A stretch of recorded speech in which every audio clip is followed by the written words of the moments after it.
For the last few weeks, I've been talking about expanding the realm of possibility. And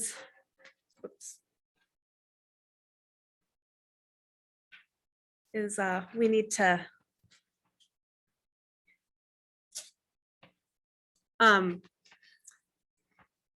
we've been talking about expanding the realm of possibility, and last week I invited us to think about what it would look like if we allowed ourselves to think beyond what we have been taught about entrenched theological paradigms. And today, I want to invite us to bring that sense of expanded possibility closer to home. What do we hold on to, and what do we release, and how do we let go, transform, and transmute different things in our lives? So for many years, the 7 principles have been a staple for who I have become. These 7 principles right over here. Who I am as a human being, as a Unitarian Universalist, and they have become my guiding lights and sort of my guiding principles throughout my life, not just here on Sunday mornings, but when I'm trying to make a decision in my life about something I need to do or how I need to do it. I look to these principles and I think, okay, am I acknowledging the inherent worth and dignity of every person right now? Of this person in front of me, am I seeing that inherent worth and dignity? And I think, am I on my own free and responsible search for truth and meaning? And am I honoring that free and responsible search for truth and meaning with the person in front of me? And so these 7 principles have been, and they are so very meaningful to me. And they're integrated into my life and my head and my heart. And that said, they're not infallible. They were created by human beings, and they came out of 2 traditions that came together that have a history of different principles and assessing and reimagining and revisioning who we are and what we have been, where we're going as Unitarian Universalists. And so for the last few years, there has been a study commission that has been tasked with looking at these principles and asking to look at them, reflect on them, meditate on them, say, is this who we are? Is this who we still are? Do we keep them as they are, or do we expand the realm of possibility in how we understand these principles? And so at the same time, there has also been a group of people that, and this started a few years ago, that were talking about possibly creating and generating something called an eighth principle, and that has become known as the 8th Principle Project. And the 8th principle that some congregations, many congregations throughout the country, have been having conversations about adopting and adapting, says it's in relation to social action and social justice and racial equality. The 8th principle is, we, the member congregations of the UUA, covenant to affirm and promote journeying towards spiritual wholeness by working to build a diverse, multicultural, beloved community by our actions that accountably dismantle racism and other oppressions in ourselves and our institutions. So we, as a faith tradition, we're always part of that free and responsible search for truth and meaning. Where have we been? Where are we going? And right now, what they're working on this commission is working on looking at and possibly rewriting Article 2 of the UUA bylaws, which have been our 7 principles. And there's a lot of excitement about this, and as would be expected when anything major is changing in our world, there has been a little bit of pushback. And there's a group of people that are going around the country calling to save our principles. They're the Save Our Principles group. But for me, it's not an either or, it's a both and. These principles, these 7 principles are in my heart. They are a part of who I am as a Unitarian Universalist minister and as a human being. And they're not going anywhere for me and for us. And I also want to share that this study commission has done some amazing work, and they have been so thoughtful, and they have been prayerful, and they have had hundreds of conversations with Unitarian Universalists throughout the country. What matters to you? What do you want to hold on to? And so they have come up with a new proposal for what Article 2 might look like. And I'm going to show it to you in just a minute. But it's based on a core idea of love with the principles of interdependence, equity, transformation, pluralism, generosity, and justice. So one of my wonderful ministerial colleagues was nice enough to put together a PowerPoint presentation. I'm not doing the whole PowerPoint presentation because the Article 2 is not the bulk of my sermon, but I do just want to share what she has put together and what this commission has shown, because this will be discussed at our General Assembly in June. And then next year, a year from June, I believe the larger denomination will be voting on whether or not to adopt these potential changes. So what the words that they have written,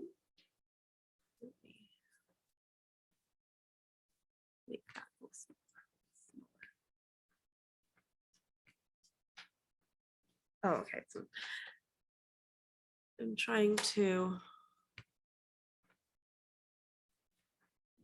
all right, well, as Unitarian Universalists, we covenant, okay, I'm gonna read it from there because my computer has all of your beautiful faces in front of me.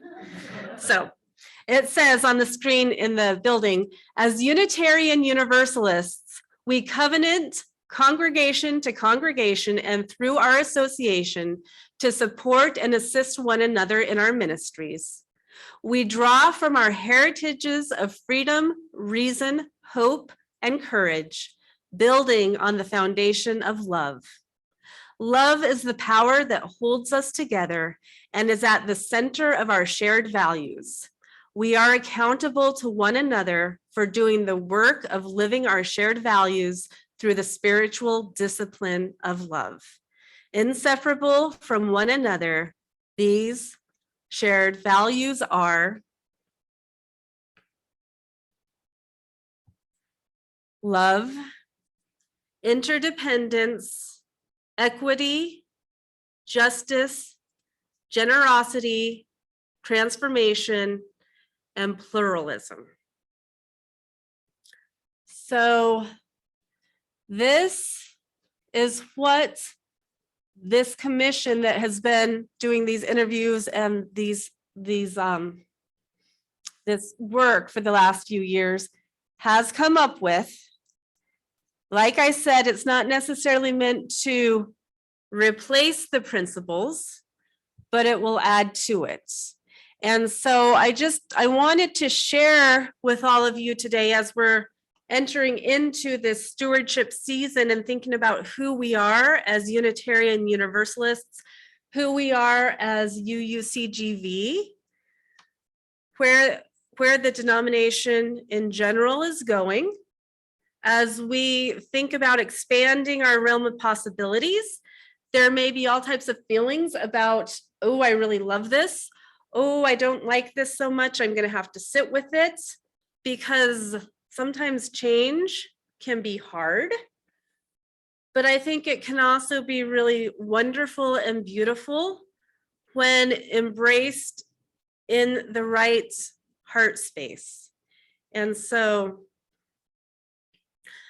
I did want to share that today, that is an idea of where we're going as a denomination. If you have thoughts or feelings about that, let me know.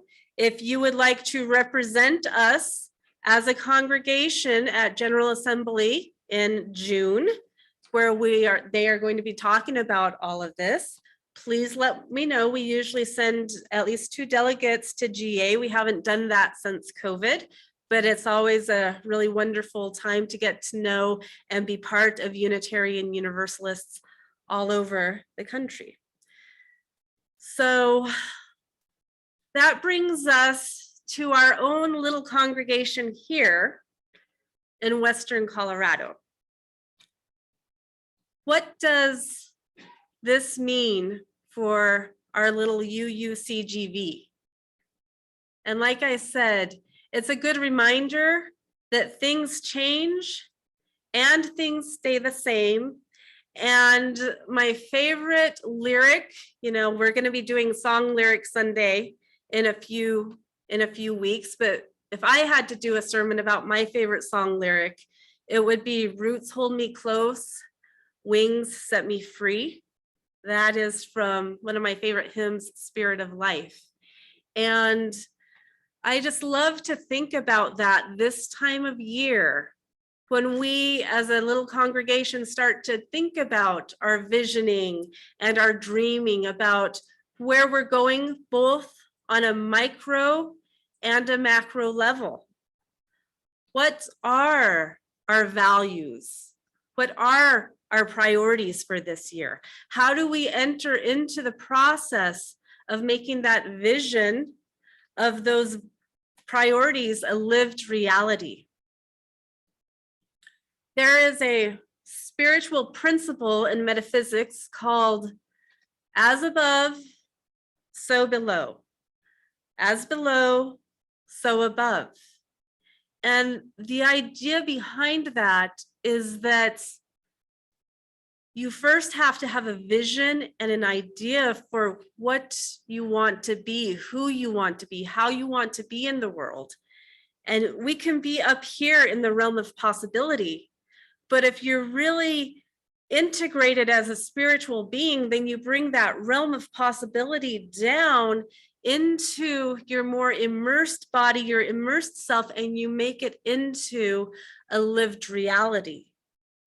As above, so below. As below, so above. And so that is what the conversation that we're about to embark on, that we do every year. At this time of year, we start to ask, okay, who are we? Where have we been? Where are we going? How do we gather together our time, talent, and treasure to begin to implement who we choose to be as a faith community in Western Colorado? And we do this all the time in relation to who we are as individuals, but also who we are as Unitarian Universalists. I recently came across a new definition of prosperity that I really liked, or at least prosperity consciousness. And that definition is: prosperity consciousness is the divine knowing that you can manifest what you need when you need it. A lot of times when we think about prosperity or abundance, we think about numbers on a checking account or a bank account or a bottom line on a budget, but that is a limited perspective of what prosperity really is. Prosperity consciousness is the inner knowing that you can manifest what you need when you need it. Sometimes that is money, but sometimes what we need are other things like friendship or support or music or art or ideas or community or a support network. Abundance is so much more than just the bank account. And so somebody can have prosperity consciousness and have a very small number in their checking account. And likewise, somebody can have a huge number in their checking account and not feel like they have the inner power to get or generate that which they need when they need it, which is known as poverty consciousness.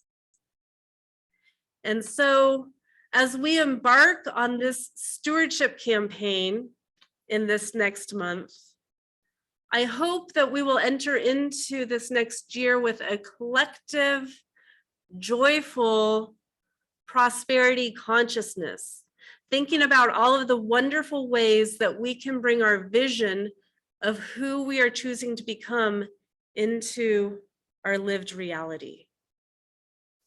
And I personally believe that there is so much fun and joy in that process when we're coming from this paradigm that we have the ability to bring to us that which we need. And so this year, I invite us to enter into this conversation next week with Kevin and Shaylin, but also to start thinking about it. What is it that we want to bring into this UUCGV community? I know for me, I'm hoping to bring friendship and laughter and joy and music and the beautiful talents of our children and a support network. And yes, a little bit of financial security never hurts, but we are not who we are so that we can be financially secure. We become who we are and who we want to be in this valley. And when we go into it with, this is who we are, this is the vision that we have, this is what we are going to become, and we know that collectively we will have what we need when we need it. Because look around, whether you're on Zoom or whether you are here in the sanctuary today. Look at the people that are sitting here in this room with us. There is friendship in this room. There are smiles in this room. There is joy in this room. There is authenticity in this room. There is so much talent in this room that we don't even know about. And in this room, there are needs. There is probably some fear. There is probably some grief. There are probably unspoken sorrows. Because we are full, authentic human beings who are coming together to be here with one another in support of one another, through our joy, because throughout the years there has been a lot of joy here, and through our tears, because throughout the years there have been tears, and we have people who are only here with us in spirit and here with us in memory. And we have people who haven't even found us yet, but they belong. And we just are here with open arms, ready for them to find us. And this is what I think it means to be a faith community. I think that we are informed by these 7 principles, and we can be informed by the new version of what Article 2 is in the process of becoming. But we're also informed by our lived experience of being here together, present with one another in our own unique ways. And I really want to emphasize that if you are here, you are so valuable, and whatever you have, just your presence is enough. Over the years, I've had people come up to me and they say, well, I don't feel like I really have time, talent, or treasure. And I say, you're here with us. And making eye contact with somebody who just feels like they haven't been seen, you have no idea what that gift can be.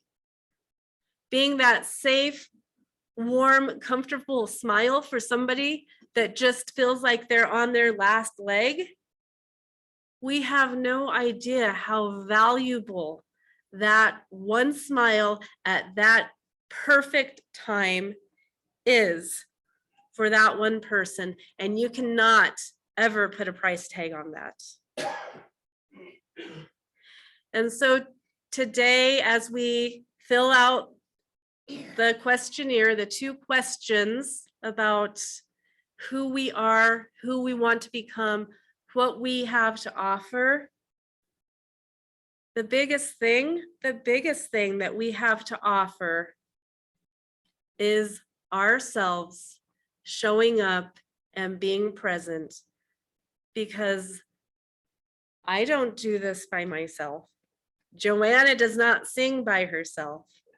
Maya would have nothing to type for the newsletter if we were not this community. We are UUCGV. And so I'm so excited for us to continue that visioning, that conversation. We do it all the time, but in the next few weeks, we're doing it in a more intentional way. And I want to close today with the poem of the words that the choir sang today, the inspiration. It was that music that the choir sang was based on the poem Resolution Blessing. So I want to end with that. Let this truly be a celebration of a new year. Let us remember the past, yet not dwell in it. Let us fully use the present, yet not waste it. Let us live for the future, yet not count on it. Let this truly be a celebration of a new year as we remember and appreciate and live rejoicing with each other. Let us close out together, singing together in your teal hymnal number 1028, The Fire of Commitment.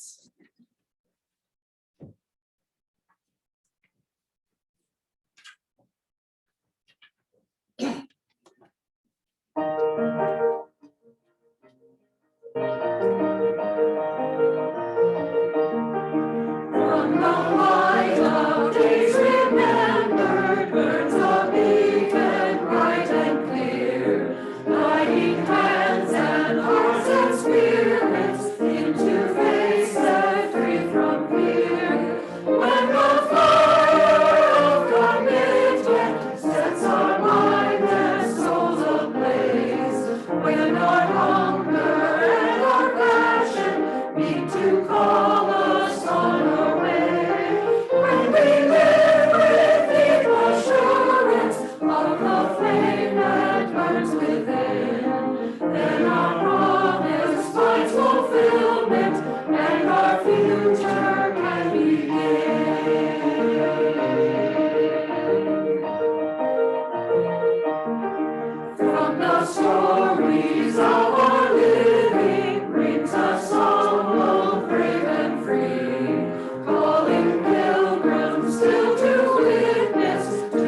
We extinguish this flame, but not the light of truth, the warmth of community, or the fire of commitment. These we carry in our hearts until we are together again. Go your way in peace, wander as you may. Blessed is the path you take, may love guide you on your way. If you are joining us on Zoom and would like to stay for the virtual coffee hour, we invite you to do that. If you are here in person, we do have some coffee and a few goodies back there. And if you're going on your day, go in peace and be safe until we see you this time next week. Amen.